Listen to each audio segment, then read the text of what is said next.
Heather Heiman. Hi, my name is Heather Heiman, and I'm an attorney with Maryland Volunteer Lawyer Service. I manage the Human Trafficking Prevention Project, which is a partnership between MVLS and the before named organization. We've been working together for about 8 years. And I'm talking to you today about some of the legislation that we're tracking during this 2024 Maryland General Assembly session. There's a number of bills that we've been keeping our eyes on and supporting that are potentially going to have big impacts on trafficking survivors and other people grappling with criminal records and other issues that we see very often through the Human Trafficking Prevention Project. So the legislation is new.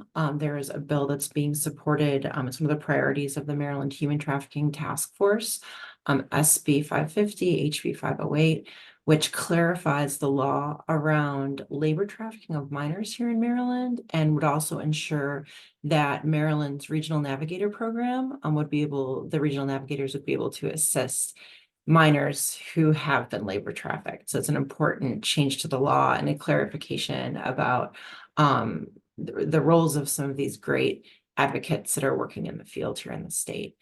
And that legislation is moving. We're really excited about that. We're also tracking, a whole bunch of different pieces of legislation. Some that's made some progress in the General Assembly, some that has not, including things like, for example, legislation that's being supported by the Maryland Harm Reduction Network that would try to decriminalize possession of drug paraphernalia, which is something that we see a lot of our clients getting arrested for.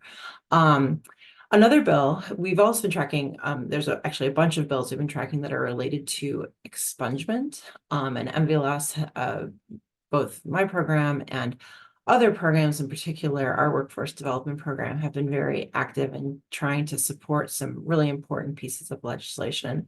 One that I've been particularly tracking and concerned with is SB 454, HB 73, which is a bill that would make a small technical change to statutory language about the wait time for an expungement and when somebody is considered eligible.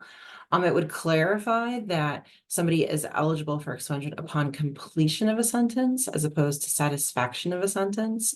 And this legislation is actually in response to a court decision a number of years ago, in this case, Henry Abhishek, where an individual is basically told that they did not qualify for expungement because their probation was closed unsatisfactorily. That was a designation put in by their probation officer. So even though they'd completed the sentence, they'd waited their required waiting period, they still were determined by the court to not be eligible for expungement. And it seems like a small technical thing, but this is preventing a lot of clients from getting expungement. I have one client in particular that I've been working with who had a bunch of criminal records from the 1990s. And she has been unable to expunge a past conviction from over 20 years ago because of a similar circumstance, violation of probation. Her probation officer closed her case unsatisfactorily. And even though she did all her time, she finished her probation.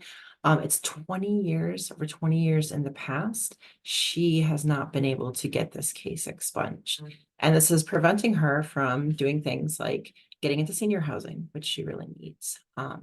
So we're really hoping that these bills continue to move.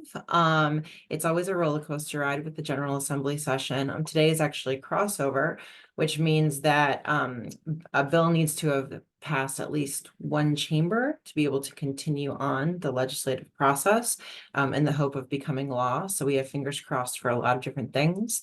And of course, we'll be keeping you posted on our social media and blog. If you have any questions about the Human Trafficking Prevention Project and MVLS's work with this great program, you can reach out to me directly at my email, heiman@mvlslaw.org, or you can visit our website. We have a special couple of pages dedicated to this project on MVLS's main page, www.mvlslaw.org/HT. Thank you so much.